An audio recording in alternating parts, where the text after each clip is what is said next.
உங்களுக்கு அமைதி உரித்தாக அன்பார்ந்தவர்களே, மரியன்னையின் ஓராண்டில் வீடியோ வழி விவிலிய வாசிப்பு திட்டத்தின் 294ஆம் நாளுக்குள் இன்று நம்ம நுழைந்து விட்டோம். இன்றைக்கி நம்ம கவுண்டவுனினுடைய 71ஆம் நாள். இன்னும் 71 நாட்கள் அன்பார்ந்தவர்களே. இன்றைக்கி 1 மக்கபேயரில் 13ஆம் அதிகாரம் வாசிப்போம். சீராக்கு 32ஆம் அதிகாரமும் 33ஆம் அதிகாரம் வாசிப்போம். நீதிமொழிகள் பொறுத்த வரைக்கும் 23ஆம் அதிகாரம் 17லேருந்து 21 வசனங்கள் வாசிப்போம். முதல்ல இன்றைக்கி நம்ம 1 மக்கபேயனுடைய 5வது கடைசி பகுதிக்குள்ளே நம்ம நுழைஞ்சிட்டோம். 13ஆம் அதிகாரத்துலேருந்து 16 அந்த முடிவு வரைக்கும் 5ஆம் பகுதி. அந்த முதல்ல நமக்கு ஞாபகம் இருக்கா, 5 பிரிவுகளாக பிரித்தோம் 1 மக்கபேயரை. ஃபஸ்ட்டு என்ன, முதல் அதிகாரம் அந்த வரலாற்று பின்னணி. 2ஆம் அதிகாரம் அடுத்தது அவருடைய அப்பா மத்தியா மக்கபேயனுடைய அவருடைய செயல்கள்லாம் பார்த்தோம். அதுக்கப்புறம் யூதா மக்கபேயர், அதுக்கப்புறம் யோனாத்தான் மக்கபேயனுடைய அவருடைய தலைமை. இன்றைக்கி நம்ம சீமோன் மக்கபேயர் அவருடைய சகோதரர் சீமோன் மக்கபேயனுடைய தலைமையில் நடந்த விஷயங்கள் எல்லாத்தையும் இனி 13லேருந்து 16 அதிகாரங்கள் வரைக்கும் பார்த்து இந்த 1 மக்கபேயர் புத்தகத்தை நம்ம நிறைவு செய்ய போகிறோம். ஸோ இன்றைக்கி வெறும் 13ஆம் அதிகாரம் மட்டும்தான் வாசிப்போம். முதல் நேற்று நம்ம என்ன யோசித்தோம், யோனத்தான பணைய கைதியாக அவர் பிடிச்சிட்டார் அந்த திரிபோ அப்படின்றப்ப யோனத்தான் இறந்துட்டார் அப்படின்னு தான் நம்ம நினச்சோம். ஆக்சுவலாக பார்த்தா அவரை இன்னும் பணைய கைதியாக தான் வச்சுருக்காரு. இன்றைக்கி தான் அவர் கொல்லுவார். அது மட்டும் இல்லை, இந்த திரிபோ என்ன பண்ணுவார், நேராக போயிட்டு அட்டாக் பண்ணி அந்தியோக்கு 6 ஏற்கனவே அங்கே இருக்கிறார் இல்லையா அரசராக தெமித்ரி 2 தூக்கிட்டு அவரை விரட்டி விட்டுட்டு அந்தியோக்கு 6ஆம் டயோனைசஸ் நம்ம பார்த்தோம் இல்லையா, அவர் போய் அரியணை ஏறினார். இப்போ அவரை இவர் அசாசினேட் பண்ணி அவரை இவர் கொலை பண்ணிவிட்டு இந்த திரிப்போ அரசராக பதவியேற்பார். இப்போ உடனே என்ன நடக்கும், சீமோன் மக்கபேயர் அவருடைய சகோதரனை கொன்னதுக்கு இந்த திரிப்போவை பழி வாங்கணுன்றதுக்காக பழைய எதிரியானிய தெமேத்திரி 2ஆம் தெமேத்திரி இருந்தார் இல்லையா, அவர் கூட கூட்டணியை சேர்ந்து இந்த திரிப்போவை எப்படியாவது விரட்டி விடணும் எருசலேம்லேருந்து அப்படின்னு சொல்லி அவர் இன்றைக்கி நிறையா அந்த ஒரு முயற்சிகளை அவர் முன்னெடுப்பார். அது மட்டும் இல்லை, இன்றைக்கி நம்ம சீராக்கில் பார்த்தோம்னா 32ஆம் அதிகாரத்தில் ஒரு விருந்துக்கு போகிறோம், சாப்பிட்றதுக்கு போகிறோம். நிறைய பேர் முன்னாடி நம்ம பப்ளிக் செட்டிங்கில் சாப்பிட்றோம். எப்படி நம்ம நடந்துக்கணும் அப்படின்னு எவ்வளோ அழகாக பைபிள் நமக்கு சின்ன சின்ன விஷயங்களை சொல்லிக் கொடுக்குது பாருங்கள் நண்பர்களே. இது வயசானவங்களுக்கும் சரி இளைஞர்களுக்கும் இது நம்ம கற்றுக்க வேண்டிய ஒரு அழகான விஷயம். அதே போல் 33ஆம் அதிகாரத்தில் பார்த்தோம் அப்படின்னாக்கா இயற்கையில் இருக்கக்கூடிய வேறுபாடுகள், மனிதர்கள் நமக்கிடையே இருக்கக்கூடிய வேறுபாடுகள், அப்புறம் நமக்குன்னு இருக்கக்கூடிய அந்த இண்டிபெண்டன்ஸ், நம்மளுடைய தன்னுரிமை சுதந்திரம், அதை பற்றிலாம் இன்றைக்கி பார்ப்போம். அதுக்கப்புறம் நம்ம கீழே வேலை செய்யக்கூடிய மனிதர்களை எப்படி நம்ம நடத்தணும் அப்படின்ற அந்த விஷயங்கள் எல்லாத்தையுமே இன்றைக்கி நம்ம சீராக்கில் பார்ப்போம் நண்பர்களே. சரி, இன்றைய தினத்திற்கான வீடியோஸ் பகுதிக்குள்ளே நம்ம ஜெபத்தோடு இணையலாம். தந்தை, மகன், தூய ஆவியாரின் பெயராலே ஆமேன். தந்தை ஆவிய இறைவனை அழைத்து ஜெபிப்போம். அருள் நிறைந்த அன்னை மரியே வாழ்க, ஆண்டவர் உடனே, பெண்களுக்குள் ஆசை பெற்றவர் நீரே அம்மா. உம்முடைய திருவயிற்றின் கனியாகி இயேசு கிறிஸ்துவும் ஆசை பெற்றவரே. புனித அன்னை மரியே, இறைவனின் தாயே, பாவிகளாய் இருக்கிற எங்களுக்காக இப்பொழுதும் எங்கள் இறப்பின் வேலையிலும் வேண்டிக் கொள்ளும் அம்மா. ஆமேன். சூதனாகிய ஆண்டவர் இயேசுவை அழைத்து ஜெபிப்போம். அருள் நிறைந்த அன்னை மரியே வாழ்க, ஆண்டவர் உடனே, பெண்களுக்குள் ஆசை பெற்றவர் நீரே அம்மா. உம்முடைய திருவயிற்றின் கனியாகி இயேசு கிறிஸ்துவும் ஆசை பெற்றவரே. புனித அன்னை மரியே, இறைவனின் தாயே, பாவிகளாய் இருக்கிற எங்களுக்காக இப்பொழுதும் எங்கள் இறப்பின் வேலையிலும் வேண்டிக் கொள்ளும் அம்மா. ஆமேன். தூய ஆவியானவரை அழைத்து ஜெபிப்போம். அருள் நிறைந்த அன்னை மரியே வாழ்க, ஆண்டவர் உடனே, பெண்களுக்குள் ஆசை பெற்றவர் நீரே அம்மா. உம்முடைய திருவயிற்றின் கனியாகி இயேசு கிறிஸ்துவும் ஆசை பெற்றவரே. புனித அன்னை மரியே, இறைவனின் தாயே, பாவிகளாயிருக்கிற எங்களுக்காக இப்பொழுதும் நீங்கள் இறப்பின் வேலையிலும் வேண்டிக் கொள்ளும் அம்மா. ஆமேன். மக்கபேயர் முதல் நூல், அதிகாரம் 13. யூதேயா நாட்டின் மீது படையெடுத்து அதை அழித்தொழிக்கும்படி திரிபோ பெரும் படை திரட்டியிருந்தான் என்று சீமோன் கேள்விப்பட்டார். மக்கள் அஞ்சி நடுங்கியிருப்பதைக் கண்டு அவர் எருசலேம் சென்று மக்களை ஒன்று சேர்த்தார். அவர்களுக்கு அவர் ஊக்கமளித்து, நானும் என் சகோதரர்களும் என் தந்தையின் குடும்பமும் திருச்சட்டத்துக்காகவும் திரு உறைவிடத்துக்காகவும் செய்துள்ள அனைத்தையும் நீங்கள் அறிவீர்கள். நாங்கள் புரிந்துள்ள போர்களையும் எதிர்கொண்ட இடுக்கண்களையும் அறிவீர்கள்.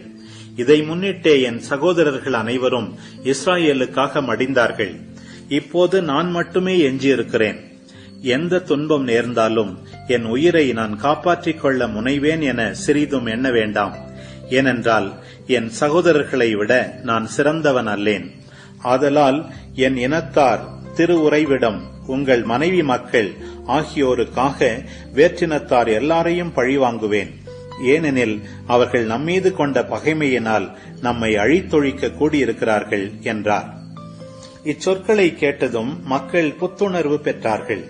எல்லோரும் உரத்த குரலில், உம் சகோதரர்களாகிய யூதாவுக்கும் யோனத்தானுக்கும் பதிலாக நீரே எங்கள் தலைவர், நீர் எங்கள் போர்களை நடத்தும், நீர் சொல்வதெல்லாம் நாங்கள் செய்வோம் என்றார்கள்.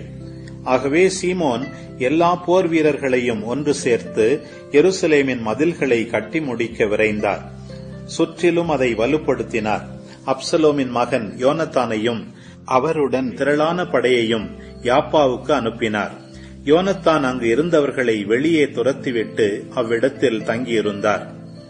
திரிபோ தாலமாயை விட்டு புறப்பட்டு திரளான படையோடு யூதேயா நாட்டின் மீது படையெடுத்தான். சிறைப்பட்டிருந்த யோனத்தானை தன்னுடன் அழைத்துச் சென்றான். சமவெளிக்கு எதிரில் அதிதாவில் சீமோன் பாசறை அமைத்தார். அவர் தம் சகோதரரான யோனத்தானுக்கு பதிலாக தலைவரானார் என்றும் தன்னுடன் போர் செய்யவிருக்கிறார் என்றும் திரிபோ அறிந்தான். ஆகவே அவரிடம் தூதர்களை அனுப்பி, உம் சகோதரரான யோனத்தான் வகித்திருந்த பொறுப்புகள் தொடர்பாக அரசு கருவூலத்துக்கு அவர் செலுத்த வேண்டிய பணத்தை முன்னிட்டு அவரை நாங்கள் சிறைப்படுத்தியிருக்கிறோம். அவர் விடுதலை பெற்ற பின் எங்களுக்கு எதிராக கிளர்ச்சி செய்ய மாட்டார் என்பதை உறுதிப்படுத்துவதற்காக நீர் 4 டன் வெள்ளியோடு அவருடைய மைந்தர்களுள் இருவரை பிணையாக இப்போது அனுப்பும். நாங்கள் அவரை விடுவிக்கிறோம் என்று சொல்லச் சொன்னான். அவர்கள் வஞ்சகமாய் பேசுகிறார்கள் என்று சீமோன் அறிந்திருந்தும் இஸ்ராயேல் மக்களின் கடும் பகைக்கு தாம் ஆளாகாதபடி பணத்தையும் பிள்ளைகளையும் கொண்டு வர கட்டளையிட்டார். ஏனெனில் சீமோன் பணத்தையும் பிள்ளைகளையும் திரிபோவுக்கு அனுப்பாததால் தானே யோனத்தான் மடிந்தார் என மக்கள் சொல்லக்கூடும் என்று அஞ்சினார். எனவே பிள்ளைகளையும் 4 டன் வெள்ளியையும் சீமோன் அனுப்பி வைத்தார். ஆனால் திரிபோ தான் சொன்ன சொல்லை மீறி யோனத்தானை விடுதலை செய்யவில்லை. பிறகு நாட்டின் மீது திரிபோ படையெடுத்து அழிப்பதற்கு அதனுள் புகுந்தான். அதோராவுக்கு போகும் வழியாக சுற்றிச் சென்றான். அவன் சென்ற இடமெல்லாம் சீமோனும் தம் படையோடு அவனுக்கு எதிராக அணிவகுத்து சென்றார். எருசலேம் கோட்டைக்குள் இருந்த பகைவர்கள் பாலை நிலம் வழியாய் தங்களிடம் வருவதற்கும் உணவுப் பொருள்களை கொடுத்தனுப்புவதற்கும் திரிபோவிடம் தூதர்களை அனுப்பி கொண்டிருந்தார்கள். ஆகவே திரிபோ தன் குதிரை வீரர்களை அனுப்பி வைக்க ஏற்பாடு செய்தான். ஆனால் அன்று இரவு பனி மிகுதியாய் பெய்ததால் அவனால் போக முடியவில்லை. எனவே அவன் புறப்பட்டு கிளையாதுக்கு சென்றான். பாஸ்காமா அருகே வந்தபோது அவன் யோனத்தானை கொன்றான். அவ்விடத்திலேயே அவர் அடக்கம் செய்யப்பட்டார். பிறகு திரிபோ தன் நாட்டுக்கு திரும்பிச் சென்றான். சீமோன் தம் சகோதரரான யோனத்தானின் எலும்புகளை எடுத்து வரச் செய்து தம் மூதாதையரின் நகரமாகிய மோதையினில் அவற்றை அடக்கம் செய்தார். இஸ்ராயேலர் எல்லாரும் பெரிதும் துயரம் கொண்டாடினர். அவருக்காக பல நாள் அழுது புலம்பினர். சீமோன் தம் தந்தையினுடையவும் சகோதரர்களுடையவும் கல்லறைக்கு மேல் முன்னும் பின்னும் பளபளப்பான கற்கள் பதிக்கப்பட்ட நினைவு மண்டபம் ஒன்றை எழுப்பினார். தொலையிலிருந்து பார்க்கக்கூடிய அளவு அது உயர்ந்திருந்தது. தம் தாய் தந்தைக்கும் 4 சகோதரர்களுக்கும் எதிரெதிராக 7 கூர்ங்கோபுரங்களை அவர் எழுப்பினார். இந்த கூர்ங்கோபுரங்களுக்கு வேலைப்பாடுகள் கொண்ட பின்னணி அமைப்பு ஒன்றை நிறுவினார். உயர்ந்த தூண்களை எழுப்பி அவற்றின் மேல் நிலையான நினைவு சின்னமாக இருக்கும்படி படைக்கலங்களை பொறித்தார். கடற்பயணம் செய்யும் யாவரும் காணும்படி படைக்கலங்களுக்கு அருகே கப்பல்களை செதுக்கி வைத்தார். அவர் மோதையின் நகரில் கட்டிய இந்த கல்லறை இந்நாள் வரை இருக்கிறது. இளைஞனான அந்தியோக்கு மன்னனுக்கு எதிராய் திரிபோ சூழ்ச்சி செய்து அவனை கொன்றான். அவனுக்கு பதிலாக ஆசியாவின் அரசனாகி முடி புனைந்து நாட்டுக்கு பேரிடர் விளைவித்தான். சீமோன் யூதேயாவின் கோட்டைகளை கட்டி சுற்றிலும் உயர்ந்த காவல் மாடங்கள், பெரிய மதில்கள், கதவுகள், தாழ்பாள்கள் ஆகியவற்றை அமைத்து கோட்டைகளை வலுப்படுத்தினார். கோட்டைகளுக்குள் உணவுப் பொருள்களை சேர்த்து வைத்தார். பின்பு சிலரை தேர்ந்தெடுத்து நாட்டுக்கு வரி விலக்கு கோரும்படி அவர்களை தெமேத்திரியு மன்னனிடம் அனுப்பினார். ஏனென்றால் திரிபோ கொள்ளையடிப்பது ஒன்றையே தன் தொழிலாக கொண்டிருந்தான். தெமேத்திரி மன்னன் அதற்கு இணக்கம் தெரிவித்து பின்வரும் மடலை சீமோனுக்கு எழுதி அனுப்பினான். தலைமை குருவும் மன்னர்களின் நண்பருமான சீமோனுக்கும் மூப்பர்களுக்கும் யூத இனத்தாருக்கும் தெமேத்திரி மன்னர் வாழ்த்து கூறி எழுதுவது: நீங்கள் அனுப்பி வைத்த பொன்முடியையும் பொன் குருத்தோலையையும் பெற்றுக்கொண்டோம். உங்களுடன் நிலைத்த சமாதானம் செய்து கொள்ளவும் உங்களுக்கு வரி விலக்கு அளிக்குமாறு எம் அலுவலர்களுக்கு எழுதவும் ஆயத்தமாயிருக்கிறோம். நாம் உங்களோடு செய்து கொண்ட ஒப்பந்தங்களை உறுதிப்படுத்துகிறோம். நீங்கள் கட்டிய கோட்டைகள் உங்களுக்கே சொந்தமாகும். இந்நாள் வரை நீங்கள் செய்துள்ள தவறுகளையும் குறைகளையும் மன்னிக்கிறோம். நீங்கள் அரசருக்கு செலுத்த வேண்டிய சிறப்பு வரியிலிருந்து விலக்கு வழங்குகிறோம். எருசலேமில் வேறு வரிகள் இதுவரை விதிக்கப்பட்டிருந்தால் அவையும் இனிமேல் தண்டப்பட மாட்டா. உங்களிடையே தகுதியுள்ளவர்கள் அரசு பணிகளில் சேர்த்துக் கொள்ளப்படுவார்கள். நம்மிடையே அமைதி நிலவட்டும். 170ஆம் ஆண்டு பிற இனத்தாரின் அடிமை நுகத்திலிருந்து இஸ்ராயேல் மக்கள் விடுதலை அடைந்தார்கள். பெரும் தலைமை குருவும் படை தளபதியும் யூதர்களின் தலைவருமான சீமோன் ஆட்சி செலுத்தும் முதல் ஆண்டு என்று இஸ்ராயேல் மக்கள் தங்கள் ஆவணங்களிலும் ஒப்பந்தங்களிலும் எழுதத் தொடங்கினார்கள். அக்காலத்தில் சீமோன் கசாரா நகரை முற்றுகையிட்டு படைகளால் அதை சூழ்ந்து கொண்டார். நகரக்கூடிய மரக்கோபுரம் ஒன்று செய்து அதை நகருக்கு கொண்டு வந்து காவல் மாடம் ஒன்றை தாக்கி கைப்பற்றினார். அந்த மரக்கோபுரத்துக்குள் இருந்தவர்கள் நகரினுள் நுழைந்ததும் அங்கு பெருங்குழப்பம் உண்டாயிற்று. நகரில் இருந்தவர்கள் துயரின் அடையாளமாக தங்களின் ஆடைகளை கிழித்துக் கொண்டு தங்கள் மனைவி மக்களோடு மதில் மேல் ஏறினார்கள். உரத்த குரல் எழுப்பி தங்களோடு சமாதானம் செய்து கொள்ளுமாறு சீமோனை வேண்டிக் கொண்டார்கள். நாங்கள் செய்த தீமைகளுக்கு ஏற்ப எங்களை தண்டியாது எங்கள் மீது மனமிறங்கும் என்று கெஞ்சினார்கள். சீமோனும் அவர்களோடு ஒப்பந்தம் செய்து போர் புரிவதை நிறுத்தினார். ஆனால் அவர்களை நகருக்கு வெளியே துரத்திவிட்டு சிலைகள் இருந்த வீடுகளை தூய்மைப்படுத்திய பின்பு புகழ்பாக்களை பாடி இறைவனை போற்றிய வண்ணம் நகருக்குள் நுழைந்தார். அதனின்று எல்லா தீட்டுகளையும் நீக்கி திருச்சட்டப்படி ஒழுகி வந்தோரை அவ்விடம் குடியேற்றினார்.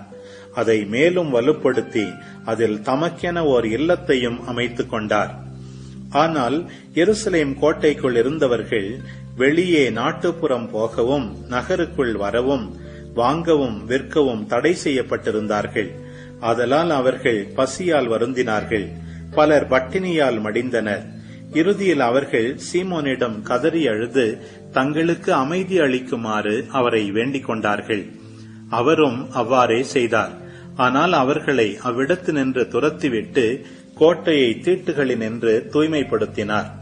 இஸ்ராயேலின் பெரும் பகைவன் அழிக்கப்பட்டதால் 171ஆம் ஆண்டு 2ஆம் மாதம் 23ஆம் நாள் புகழ்பாக்களையும் நன்றிப்பாக்களையும் பாடிக்கொண்டும் குருத்தோலைகளை பிடித்துக் கொண்டும் யாழ், கைத்தாளம், சுரமண்டலம் ஆகிய இசைக்கருவிகளை மீட்டிக்கொண்டும் கோட்டைக்குள் யூதர்கள் நுழைந்தார்கள். அந்த நாளை ஆண்டுதோறும் அவர்கள் மகிழ்ச்சியாய் கொண்டாட வேண்டும் என்று சீமோன் கட்டளையிட்டார். கோட்டைக்கு அருகில் இருந்த கோவில் மலையை மேலும் வலுப்படுத்தி அதில் அவரும் அவருடன் இருந்தவர்களும் வாழ்ந்தார்கள். தம் மகன் யோவான் ஆண்மை கொண்டவராயிருக்க கண்ட சீமோன் அவரை படைகளுக்கெல்லாம் தலைவராக ஏற்படுத்தினார். யோவான் கசாராவில் வாழ்ந்து வந்தார். சீராக்கின் ஞானம். அதிகாரம் 32. நீ விருந்துக்கு தலைவனாக ஏற்படுத்தப்பட்டுள்ளாயா? இருமாப்பு கொள்ளாதே. விருந்தினர்களுள் நீயும் ஒருவனாக நடந்து கொள். முதலில் மற்றவர்களை கவனி, பிறகு நீ பந்தியில் அமர்ந்து கொள். உன் கடமைகளை எல்லாம் நீ செய்த பின் பந்தியில் அமர்ந்து கொள். அப்போது அவர்கள் மூலம் நீ மகிழ்வாய். விருந்தை நன்முறையில் நடத்தி தந்தமைக்காக நீ மணிமுடி பெறுவாய். மூப்பரே பேசும், அது உமக்கு தகும். ஆனால் நுண்ணிய அறிவாற்றலோடு பேசும். இன்னிசையை தடை செய்யாதிரும். இசை ஒலிக்கும் இடத்தில் மிகுதியாக பேசாதீர். பொருந்தா வேளையில் ஞானத்தை வெளிப்படுத்தாதீர். திராட்சை ரசம் பரிமாறப்படும் விருந்தில் அமையும் இன்னிசை நிகழ்ச்சி பொன் அணிகளில் இருக்கும் மாணிக்க முத்திரை போன்றது. சிறப்புமிகு திராட்சை ரசம் பரிமாறப்படும் விருந்தில் அமையும் பன்னொழுகும் இன்னிசை பொன் அணிகலனில் இருக்கும் இரத்தின முத்திரை போன்றது. இளைஞனே, தேவைப்பட்டால் பேசு.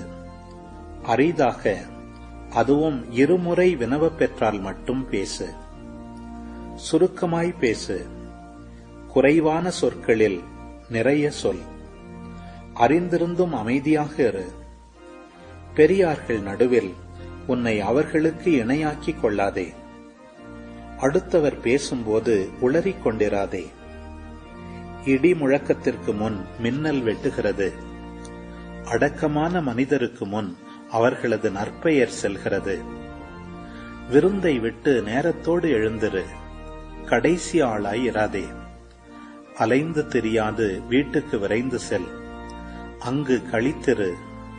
உன் விருப்பப்படி செய். செருக்கான பேச்சுகளால் பாவம் செய்யாதே. மேலும் உன்னை படைத்தவரை போற்று. அவரே தம் நலன்களால் உன்னை நிரப்பியவர். ஆண்டவருக்கு அஞ்சி நடப்போர் நற்பயிற்சியை ஏற்றுக்கொள்வர். வைகரையில் அவரை தேடுவோர் அவரது பரிவை பெற்றுக்கொள்வர். திருச்சட்டத்தை ஆய்ந்தறிவோர் அதனால் நிறைவு பெறுவர். வெளிவேடக்காரர் அதனால் தடுக்கி விழுவர். ஆண்டவருக்கு அஞ்சி நடப்போர் நீதி தீர்ப்பை காண்பர். தங்களின் நேர்மையான செயல்களை ஒளி போல தூண்டிவிடுவர். பாவியர் கண்டனத்தை தட்டி கழிப்பர். தங்கள் விருப்பத்திற்கு ஏற்ப சாக்கு போக்குகளை கண்டுபிடிப்பர். அறிவுள்ளோர் பிறருடைய கருத்துக்களை புறக்கணியார். பெருமையும் இருமாப்பும் கொண்டோர் அச்சத்தால் பின்னடையார். எண்ணி பாராது எதையும் செய்யாதே. செய்த பின் மனம் வருந்தாதே. சிக்கலான வழிதனிலே போகாதே. ஒரே கல் மீது இருமுறை தடுக்கி விழாதே. தடங்கலற்ற வழியை நம்பாதே. உன் பிள்ளைகளிடமிருந்தும் உன்னை காப்பாற்றிக்கொள். உன் செயல்கள் அனைத்திலும் உன்னையே நம்பு. இவ்வாறு கட்டளைகளை கடைபிடிப்பாய். திருச்சட்டத்தை நம்புவோர் கட்டளைகளுக்கு பணிந்து நடப்பர். ஆண்டவரை நம்புவோர்க்கு இழப்பு என்பதே இல்லை. சீராக்கின் ஞானம். அதிகாரம் 33. ஆண்டவருக்கு அஞ்சி நடப்போர்க்கு தீங்கு எதுவும் நேராது. அவர்களை அவர் சோதனையினின்று மீண்டும் மீண்டும் விடுவிப்பார். ஞானிகள் திருச்சட்டத்தை வெறுக்க மாட்டார்கள். அதை கடைபிடிப்பதாக நடிப்போர் புயலில் சிக்குண்ட படகு போல ஆவர். அறிவு கூர்மை கொண்டோர் திருச்சட்டத்தை நம்புகின்றனர். அது அவர்களுக்கு இறைமொழி போன்று நம்பிக்கைக்குரியது. உன் பேச்சை ஆயத்தம் செய்து கொள். அப்போது மக்கள் அதை கேட்பார்கள். நீ பெற்ற நற்பயிற்சியிலிருந்து கருத்துக்களை ஒழுங்குபடுத்து. பிறகு மறுமொழி கூறு. மூடரின் உணர்வுகள் சக்கரம் போன்றவை. அவர்களின் எண்ணங்கள் சுழலும் அச்சு போன்றவை. பொலி குதிரை மீது யார் ஏறிச் சென்றாலும் அது கனைக்கிறது. எள்ளி நகையாடும் நண்பர்கள் அதை போன்றவர்கள்.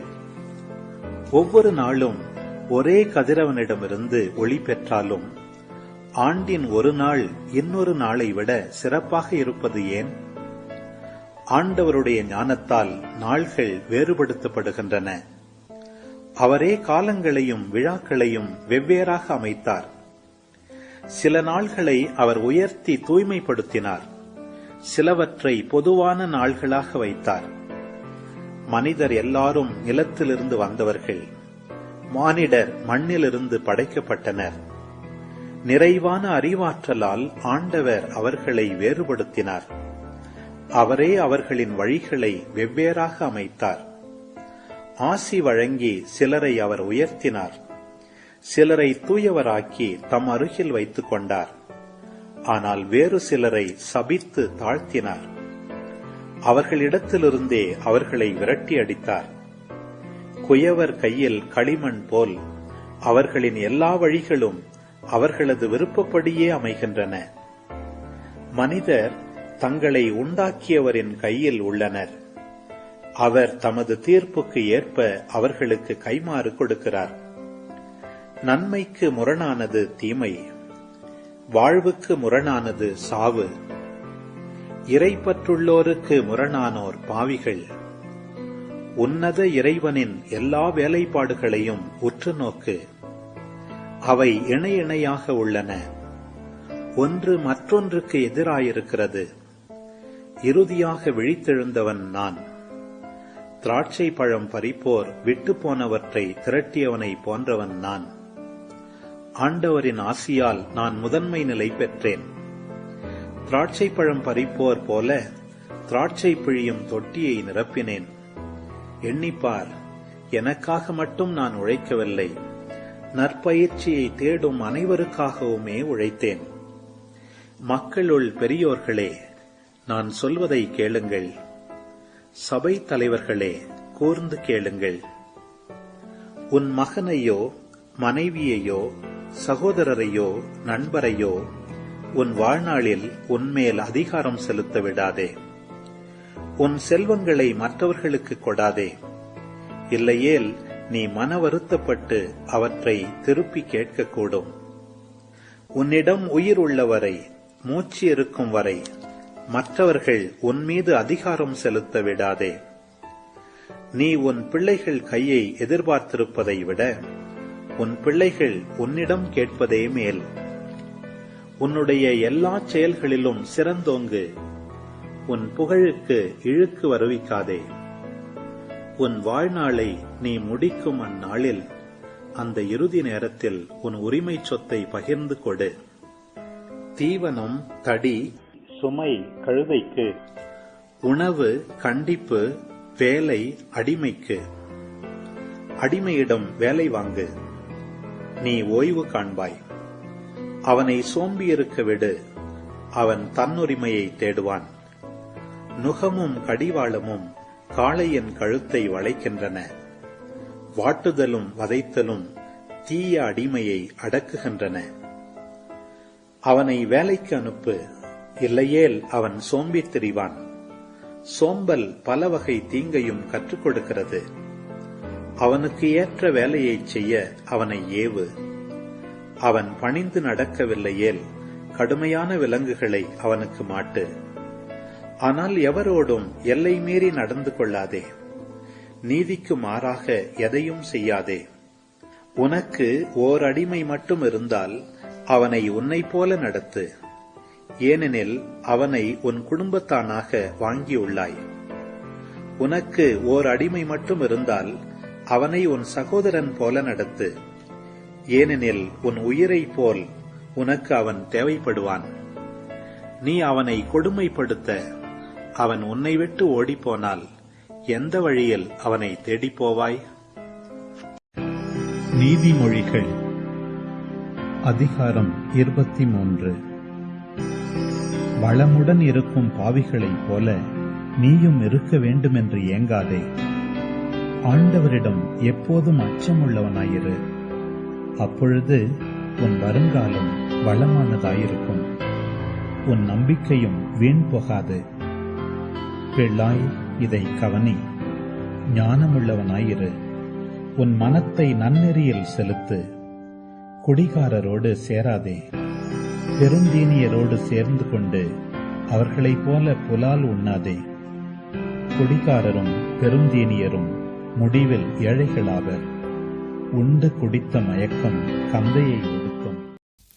ஆமேன். ஆண்டவரே, இந்த நாளுக்கான இந்த அழகான இறைவார்த்தை பகுதிக்காக நன்றி செலுத்துகிறோமாப்பா. ஆண்டவரே, இன்று நாங்கள் எப்படி விருந்துக்கு போகும்போது எப்படி நாங்கள் பிஹேவ் பண்ணணும் அப்படின்றத நாங்கள் புரிஞ்சுக்கிட்டோம். அதே போல் நாங்கள் எப்படி எங்களுக்கு கீழே இருக்கிறவங்கள நாங்கள் வந்து நடத்தணும் அப்படின்றதையும் நீங்கள் நாங்கள் புரிஞ்சுக்கிட்டோம் ஆண்டவரே. இந்த டெம்பரன்ஸ், நிதானம் அப்படின்ற அந்த ஒரு நற்பண்புக்காக உங்களை ஜெபிக்கிறோம், உங்ககிட்ட ஜெபிக்கிறோம்ப்பா. நாங்கள் சாப்பாடு விஷயத்துலேயே ஆகட்டும் சரி, உடலுக்கு கொடுக்கக்கூடிய இன்பங்களே ஆகட்டும் சரி, நிதானத்தோட அந்த ப்ளஷர்ஸை மாடரேட் பண்ண எங்களுக்கு எங்களுடைய உடம்புக்கு, எங்களுடைய நாவுக்கு வரக்கூடிய இன்பங்களை ஒரு அளவோடு அதை நாங்கள் எங்களுடைய நாவுக்கும் உடம்புக்கும் அனுமதிச்சுட்டு, உடம்பையும் உணர்வுகளையும் எங்களுடைய புத்திக்கு கீழ்ப்படுத்த, ஆவிக்கு மாமிசத்தை கீழ்ப்படுத்த எங்களுக்கு கற்றுத்தரமாப்பா. அம்மா, இந்த போராட்டத்தில் நாங்கள் மனம் சோர்ந்து போகும்போது எங்களை ஒரு யூதமாக்க வேற போல் எங்களை நீங்கள் உற்சாகப்படுத்துங்கம்மா. தந்தை, மகன், தூய ஆவியாரின் பேராலே ஆமேன். மந்திலி இன்றைக்கி 1 மக்கபேயரில் பாருங்கள், ஒரே ஒரு விஷயம் மட்டும்தான். 13ஆம் அதிகாரத்தில் 49 53 பாருங்கள். அவங்க என்ன பண்ணுறாங்க பாருங்கள். ஆனால் எருசலேம் கோட்டைகளுக்குள் இருந்தவர்களை சீமோன் என்ன பண்ணுறாரு, அவங்கள வந்து உள்ளேயும் யாரையும் போக விடாமல் பண்ணி அவங்கள வறுமையில் பசியில் வாட வைக்கிறாரு. அதுக்கப்புறம் அவங்க எல்லாம் வந்து கெஞ்சுறாங்க. இவங்க அதை வந்து விட்டுட்டு அதுக்கப்புறம் அந்த கோட்டையை வந்து இவங்க வந்து சுத்தப்படுத்துகிறாங்க. 51ஆம் வசனம் சொல்லுது, புகழ்பாக்களையும் நன்றி பாக்களையும் பாடிக்கொண்டும் கோலைகளை பிடித்து கொண்டும் யாழை எல்லா இசையும் அவங்க மீட்டிக்கொண்டு, சுரமண்டங்களாகிய எல்லா இசை கருவிகளையும் மீட்டிக்கொண்டு அவங்க கோட்டைக்குள் யூதர்கள் நுழைந்தார்கள். அனுமதியில்லை. அப்போது ஒரு கிளென்சிங் ப்ராசஸ் நம்ம அண்டர்கோ பண்ணணும், ஒரு சுத்திகரிப்பு அந்த நிலைக்குள்ளே நம்ம போகணும். அது எப்போ நடக்குது? அந்த சாப்பாடு கொடுக்காமல் இருக்கும்போது அந்த மக்கள், தீயவர்கள் எல்லாம் வெளியே விரட்டப்படுறாங்க கோட்டையை விட்டு. இப்படி அவில தெரசா நம்மளுடைய ஆன்மா ஒரு உள்மன கோட்டை அப்படின்றாங்க, ஒரு இன்டீரியர் காசல். அப்போ இந்த கோட்டைக்குள்ளே இருக்கக்கூடிய இந்த தேவையில்லாத விஷயங்களை நம்ம வெளியே அகற்றணும்னா ஜெபம் தேவை, உடல் ஒருத்தல் தேவை. இது ரெண்டும் ஒரே டைம் போகும்போது தேவையில்லாத அந்த அசுத்தங்கள்லாம் கோட்டையை விட்டு வெளியேறிக்கிட்டே இருக்கும். அப்போ என்ன நடக்கும்?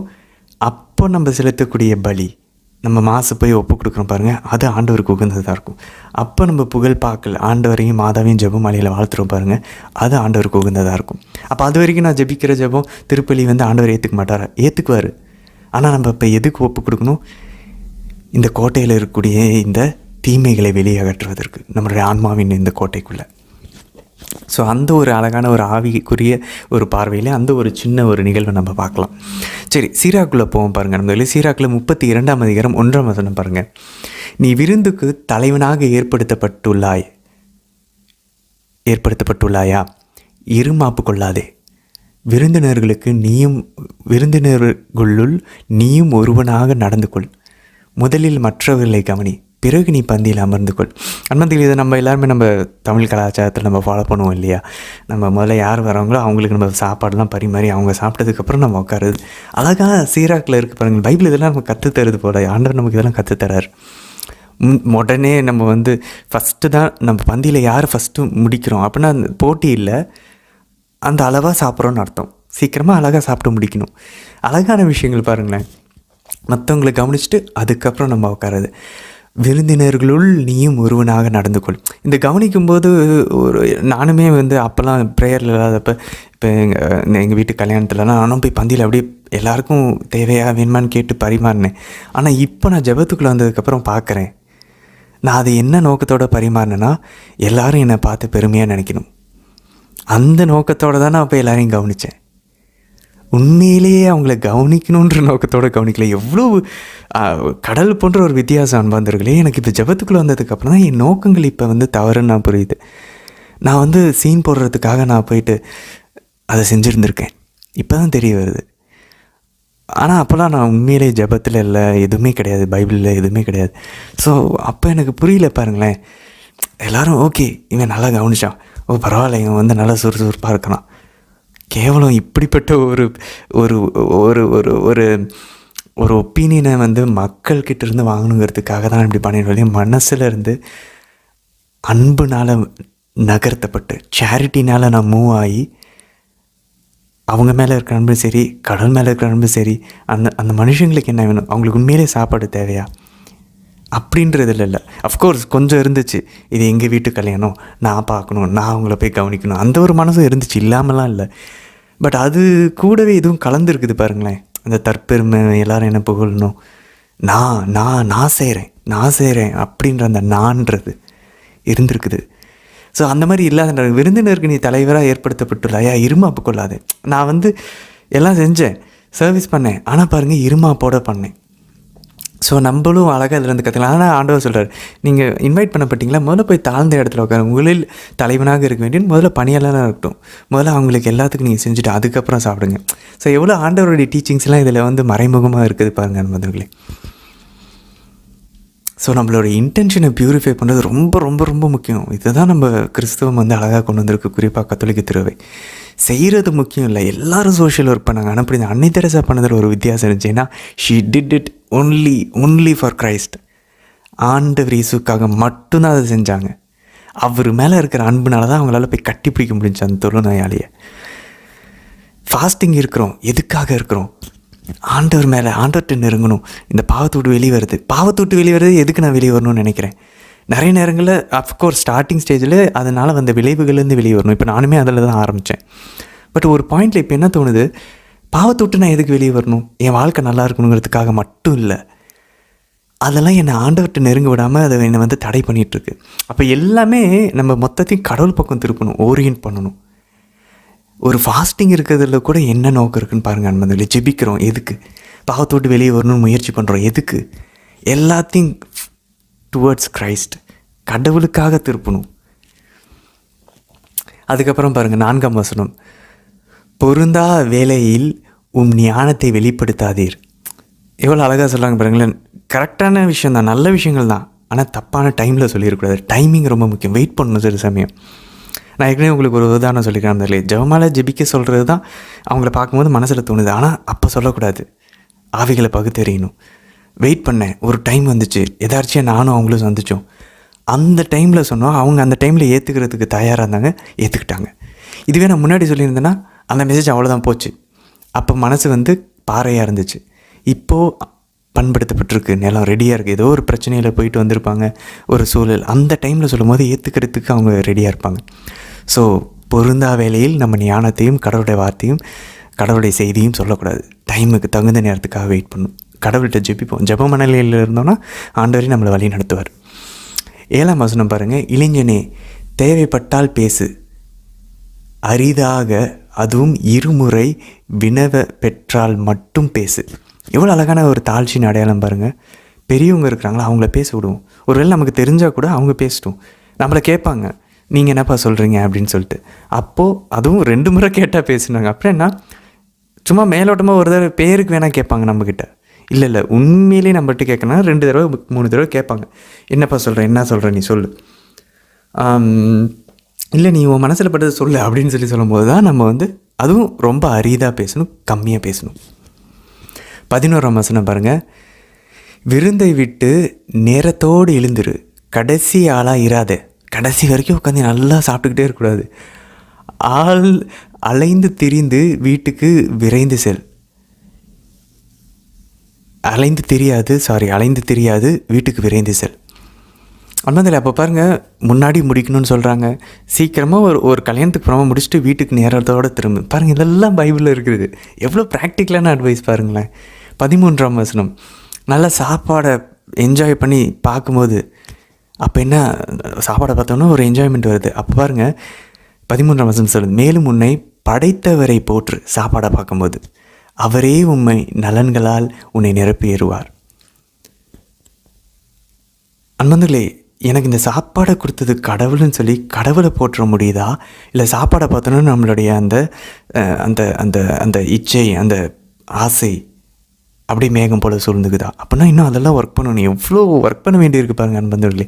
அதனால தான் புனித பவுல் பிலிப்பியர் சொல்கிறார், அச்சத்தோடும் நடுக்கத்தோடும் உங்களுடைய மீட்புக்காக உழைத்து கொண்டே வாருங்கள். Work with fear and trembling. அவர் சொல்கிறார், உங்களுக்குள்ளே ஆரம்பித்த கடவுள் அதை முடிவுக்கு கொண்டு வருவார். ஏன்னா உள்ளே இருந்து உங்களுக்கு தேவையான ஆற்றலையும் ஆர்வத்தையும் தரதும் அவர் தான். ஸோ அந்த எனர்ஜியை தரதும் அவர் தான், அந்த இன்ட்ரெஸ்ட்டை தரதும் அவர் தான். அதனால் நீங்கள் பயப்படாதீங்க, அவர் உங்களுக்குள்ளே இருந்து வேலை செய்வார். சின்ன சின்ன விஷயங்களை நம்ம வேர் எடுக்க ஆரம்பிக்கணும். வேர் எடுத்து அதை வேரோட அதை அகற்றி போட ட்ரை பண்ணணும். அப்போ பாருங்கள், எல்லாத்தையும் பயன்படுத்தலாம். படைத்தவை எல்லாம் ஆண்டவர் நல்லதுன்னு கண்டார். படைச்சது எல்லாமே நல்லது, உடம்பு நல்லது, உணர்வுகள் நல்லது, சாப்பாடு நல்லது, ஆசைகள் நல்லது, எல்லாமே நல்லது. ஆனால் அதை அளவோடு வச்சுக்கணும். அளவு இல்லாமல் போகும்போது அதையே நம்மளுடைய இலக்காக மாற்றி விடுகிறோம், அதையே நம்மளுடைய சிலையாக மாற்றி விடுகிறோம், அதையே நம்ம கடவுளாக மாற்றுறோம். அதுக்கு தான் என்னுடைய மொத்த லைஃப்பும், நான் பிறந்து வாழ்கிறதே அதுக்கு தான், அந்த இன்பத்துக்கு தான் மாறிடுது. எவ்வளோ டிஃப்ரென்ஸ் இருக்கு பாருங்களேன். இல்லை நான் பிறந்தது என்ன சொல்கிறது, ஆக்கப்பூர்வமான விஷயங்களை செய்கிறதுக்கு, நல்ல விஷயங்களை செய்கிறதுக்கு, கடவுளை தெரிஞ்சுக்கொள்வது, கடவுளை அறிந்து கொள்வது, கடவுளை அன்பு செய்வது, கடவுளை சேவை செய்வது. கடவுளை சேவை செய்வதுன்றது பிறருக்கு சேவை செய்வது. சமுதாயத்தில் நான் ஏதோ ஒரு எனக்கு கடவுளை அழைக்கப்பட்டிருக்கேன், அந்த கடமையை நான் கரெக்டாக செய்யணும். இதுக்கு நான் வந்திருக்கேன். சாப்பாடு உயிர் வாழ்கிறதுக்கு, அந்த இன்பம், அந்த நாக்கில் வர சுவை, சாப்பாடை சாப்பிட்ணுன்றதுக்காக கடவுளுக்கு கொடுத்த அது ஒரு கொடை. ஆனால் நம்ம என்ன பண்ணோம், அந்த சுவைக்காகவே வாழ ஆரம்பிச்சிட்டோம். புரியுதுங்களா? அதை நம்ம எக்ஸ்சேஞ்ச் பண்ணிட்டோம். ப்ளஷர் ஃபுட்டை சாப்பிட்றதுக்கு நம்ம உழைக்கிறதுக்கு, எனர்ஜி கொடுக்கறதுக்கு. இப்போ நம்ம என்ன பண்ணிட்டோம், அந்த ப்ளஷரை நம்ம இலக்காக்கிட்டு வாழ்கிறதே சாப்பிட்றதுக்கு, அந்த இன்பத்துக்குன்னு மாற்றிட்டோம். ஸோ அந்த மாதிரி எல்லா பாவத்தையும் நம்ம பார்க்கலாம். அப்போ ஒவ்வொரு விஷயமும் நம்மை படைத்தவர் ஞாபகம். ஒரு அழகான மலையை பார்க்குறோமோ, ஒரு மேகத்தை பார்க்குறோம், நல்ல சாப்பாடு சாப்பிட்றோம், ஒரு உடலின் இன்பம், நல்ல தூக்கம், எல்லாமே ஆண்டவர் நமக்கு ஞாபகப்படுத்தலைன்னா நம்ம க்ளவுட் ஆகிட்டோன்னு அர்த்தம். இதில் நம்ம இலக்காக வச்சுட்டோன்னு அர்த்தம். ஸோ அதை நம்ம வெளியே வரணும், புரிஞ்சு ஜெபிச்சு அதை கேட்டு வெளியே வரணும், ட்ரை பண்ணணும். 14ஆம் வசனம் பாருங்கள். ஆண்டவருக்கு அஞ்சி நடப்போர் நற்பயிற்சியை ஏற்றுக்கொள்வர், வைகரையில் அவரை தேடுவர், அவரது பரிவை பெற்றுக்கொள்வர். அந்த இப்போ காலையில் எந்திரிச்சு கடவுளை தேடினா அவருடைய இறக்கத்தை பெற்றுக்கொள்வோம். சீராக அழகாக சொல்லுது. ஆண்டவருக்கு அஞ்சு நடந்தோன்னா, யாராச்சும் நம்மக்கிட்ட ஏதாவது ஒரு குத்தத்தை சொன்னாங்க, இல்லை நம்மக்கிட்ட ஒரு குறைய சொல்கிறாங்க, பலவீனத்தை பாயிண்ட் அவுட் பண்ணி காட்டுறாங்கன்னா நம்ம அதை ஏற்றுக்குவோம். கடவுளுக்கு அஞ்சு நடக்கிறோன்னா அதை செய்வோம். அப்படின்னா நம்மகிட்ட தாழ்ச்சி இருக்குன்னு அர்த்தம். அதுக்கப்புறம் பாருங்கள் 19ஆம் வசனம். எண்ணி பாராது எதையும் செய்யாதே, செய்த பின் மனம் வருந்தாதே. பாருங்கள், நம்ம அப்போது ஒரு விஷயத்த பேசுகிறதுக்கு முன்னாடி நம்ம யோசிக்கணும், திங்க் பண்ணணும், அதை அளந்து பேசணும்.